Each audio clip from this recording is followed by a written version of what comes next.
Healing Area, les lieux de ta restauration. Mon nom est Zawadi, je suis chrétienne. Je suis ravie de te retrouver ce soir et tous les autres soirs des semaines à venir sur Parle-moi Seigneur, pour de moments de partage, de moments de prière et de moments de renouvellement par le Saint-Esprit. Dieu veut notre guérison. Il nous veut en bonne santé. Et ça, c'est indéniable. C'est une vérité. Ce n'est même pas des choses qu'on croit, mais c'est une vérité. C'est ce que Dieu veut pour nous. Dans l'introduction, j'ai énoncé un verset, celui d'Ésaïe 43, 4. Parce que tu as du prix à mes yeux, parce que tu es honoré et que je t'aime, je donne des hommes à ta place et des peuples pour ta vie. Je l'ai dit tout à l'heure, ce verset contient l'expression du cœur des dieux pour la créature que nous sommes. Je vais dire pour la créature que je suis. On a du prix à ses yeux. Il nous aime. Il nous a aimé le premier. Alors il nous a donné son Fils unique. Vous vous souvenez dans Jean Jean 3, 16. Dieu a tant aimé le monde qu'il a donné son Fils unique afin que quiconque croit ait la vie en abondance. J'aimerais dire que cette vie en abondance, il ne s'agit pas seulement d'une vie au ciel, il ne s'agit pas d'une vie après la mort. Nous parlons de la vie aussi sur terre. Sinon, il n'aurait pas envoyé Jésus. L'œuvre de la rédemption contient la guérison. Et ça, nous devons le retenir en tant que des chrétiens, en tant que des croyants. Jésus a effectué exactement 3 choses pendant sa mission sur terre. Il a prêché, il a enseigné, il a guéri le malade. Et il nous a envoyés pour faire la même chose que lui. Allez guérissez les malades. Allez chasser les démons, opérer des miracles. Nous avons le pouvoir de le faire. Pourquoi nous avons ce pouvoir? Parce que Dieu le veut pour son peuple. Dieu veut la guérison. Cela signifie que dans les plans de la création, dans son plan initial, il avait déjà prévu que nous puissions vivre dans son repos. Il a prévu le repos. Ce n'est pas quelque chose qu'on a besoin d'aller gagner. Ça existe, c'est disponible. C'est notre promesse à nous. Dans les jardins d'Éden, pour voir le projet de Dieu, parce que dans les jardins d'Éden, vous pouvez voir qu'il y avait la paix, il y avait tout. Mais c'est par le péché que le mal s'est infiltré, que le malin a trouvé sa voie pour nous atteindre. Et à partir de là, la maladie s'est manifestée, la pauvreté, tous les problèmes que nous pouvons vivre aujourd'hui, pour lesquels nous pouvons nous plaindre aujourd'hui, sont passés par le péché du jardin d'Éden. Dans Jean 5, 14, vous allez voir que Jésus s'attaque à la source de la maladie. Il ne s'arrête pas à dire toi fièvre va-t'en, toi infirmité va-t'en. Non, il dit tes péchés te sont pardonnés.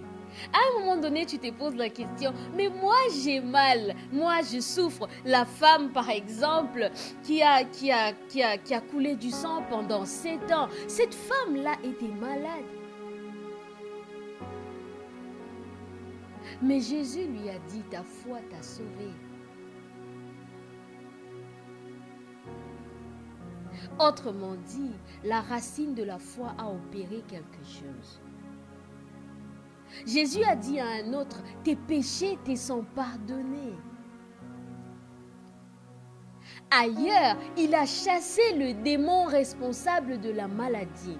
Je ne suis pas en train de dire que la maladie à cause naturelle n'existe pas. Nous avons la belle-mère des Pierres, par exemple.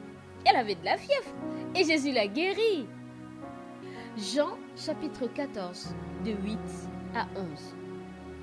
Philippe lui dit, « Seigneur, montre-nous les pères, et cela nous suffit. » Jésus lui dit, « Il y a si longtemps que je suis avec vous, et tu ne m'as pas connu, Philippe.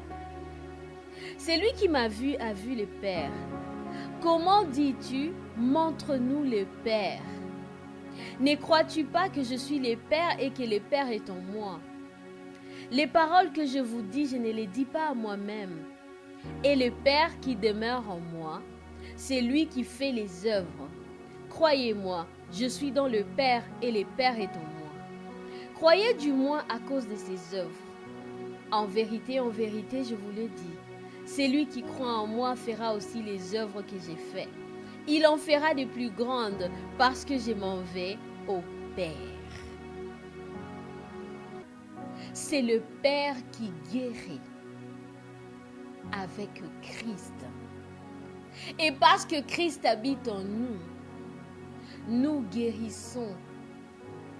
Nous pouvons faire les mêmes choses à l'image du commandement de Jésus. Vous savez, j'ai été immergée pendant longtemps dans des doctrines parfois complexes. J'ai appris que parfois Dieu nous rendait malades pour sa gloire. Et même que c'était biblique. On a soutenu ça avec des versets bibliques. Il y avait toujours un fondement biblique pour soutenir le fait que soit on a été puni ou encore on a beaucoup trop péché, que Dieu ne peut pas nous guérir de nos fautes. Ne s'agit-il pas là d'un souci de compréhension de ce qu'est notre Dieu? Parce que je crois que déclarer que Dieu rendrait des gens malades pour sa gloire signifierait autrement qu'il aurait mis en scène quelque chose, comme si le fait qu'il est Dieu ne suffit pas. Il faut qu'il nous rende un peu malades afin que la terre réalise que c'est un Dieu qui agit et qui nous guérit. Est-ce que vous vous rendez compte? Est-ce que vous réalisez à quel point c'est absurde? Il y a des personnes qui m'ont énoncé Jean 11, 4, je vais le lire. Après avoir entendu cela, Jésus dit, cette maladie n'est point à la mort, mais elle est pour la gloire de Dieu, afin que le Fils de Dieu soit glorifié par elle. Ce verset a été utilisé comme fondement de justification, que Dieu utiliserait la maladie, que Dieu nous rendrait malades parce qu'il doit se glorifier. Parce que pour revenir à l'histoire, Marthe a contacté Jésus pour lui dire ton ami est malade. Et Jésus a dit cette maladie n'est pas, et Jésus a répondu après avoir entendu cela, cette maladie n'est point à la mort, mais elle est pour la gloire de Dieu, afin que les fils de Dieu soient glorifiés par elle. Une chose à préciser, Dieu ne crée pas les maladies, mais il peut utiliser la circonstance de la maladie pour mettre en place un témoignage puissant de ce que le diable ne peut pas vaincre dans votre vie. Non, je vais le redire encore. Dieu ne met pas en scène la maladie pour sa gloire, mais il se glorifie dans le fait d'écraser le malin qui a occasionné la maladie dans votre vie. Alors, c'est que moi, je vais vous demander, ce que je vais nous demander aujourd'hui, c'est quelle est cette maladie qu'on a dit qu'il ne guérira pas? Que Dieu t'a créé ainsi, que tu as été créé. Au fait, Dieu t'a créé. Grâce à cette maladie, tu peux faire des grandes choses. Que c'est une infirmité qui est bonne pour toi. Qu'il y a des maladies que Dieu ne guérira jamais. Il y a des péchés générationnels sur lesquels tes parents ont fait ceci ou ils ont dit ceci. Et ça ne peut pas guérir. Lien à famille. Une malédiction. Dieu est au-dessus de cela. Aujourd'hui, il te dit, prends ton lit et marche. Marche vers la gloire. Va voir ton Dieu et dis-lui, papa, je suis là. Papa, me voici, tel que je suis. Je n'ai que toi et je n'ai personne d'autre. Parce que les péchés ne peuvent pas empêcher Dieu d'agir dans ta vie. Vous vous souvenez de la phrase? Tes péchés te sont pardonnés. Parce que le péché ne peut pas rester près de la sainteté de Dieu. Là où il passe, le péché ne peut pas survivre. Ne laisse plus jamais le malin te faire croire que parce que tu as trop péché, tu n'es pas éligible à la guérison. Dieu veut ta guérison, quelle que soit la grandeur de ce que tu as fait, cette chose impardonnable que les humains ont jugée. Que mon ami, tu es condamné. Dieu te dit, tes péchés te sont pardonnés. Ta foi t'a sauvé. Entre dans la gloire de ton Père. Parce qu'il avait un plan merveilleux. Avant, David le dit, avant que je ne sois, était tout inscrit, les jours qui m'étaient destinés. Vous croyez que ces jours-là étaient des jours de maladie? Non. Non. N'ai jamais accepté ça. Parce que Dieu a des projets de bonheur pour nous, des projets de paix et de repos. Quelles que soient les tempêtes qui passeront dans nos vies, on a la grâce d'avoir un Dieu qui est puissant, qui nous emmènera à marcher au-delà des vagues. Il est dans la barque. Quoi qu'il ne se passe, quelle que soit la manière dont ça te bouge, quel que soit le diagnostic, ce que les gens disent, mais voilà, un tel est mort de ça, il y a eu ceci, crois en ton Dieu. Lui, il est dans la barque, et aussi longtemps qu'il sera dans la barque, tu ne mourras pas, tu vivras. Parce que lui, il a décidé ainsi. Je vais nous demander de prendre un moment dans la prière. Je vais nous demander de prendre un moment dans la prière. De rendre grâce à Dieu. De ce qu'il est toujours là pour nous. Même quand nous ne percevons pas qu'il est là et il agit. Nos sens parfois sont la limite pour nous, pour voir ce que Dieu peut accomplir dans nos vies. Nous allons rendre grâce parce qu'avant que nous ayons décidé de parler, il avait commencé un travail avec nous. Malheureusement, nous ne l'avons pas aperçu. Nous sommes pas rendus compte de ce qu'il avait déjà fait. Tous les matins, on s'est réveillé, on s'est rappelé de notre douleur et on a dit, Seigneur, jusqu'à quand? Jusqu'à aujourd'hui. Parce qu'il te veut guérir. Il te guérit, il te dit, prends ton lit et marche. Arme-toi de ta foi, marche vers ton Dieu. Seigneur Dieu, nous venons à toi. Seigneur, nous n'avons que toi.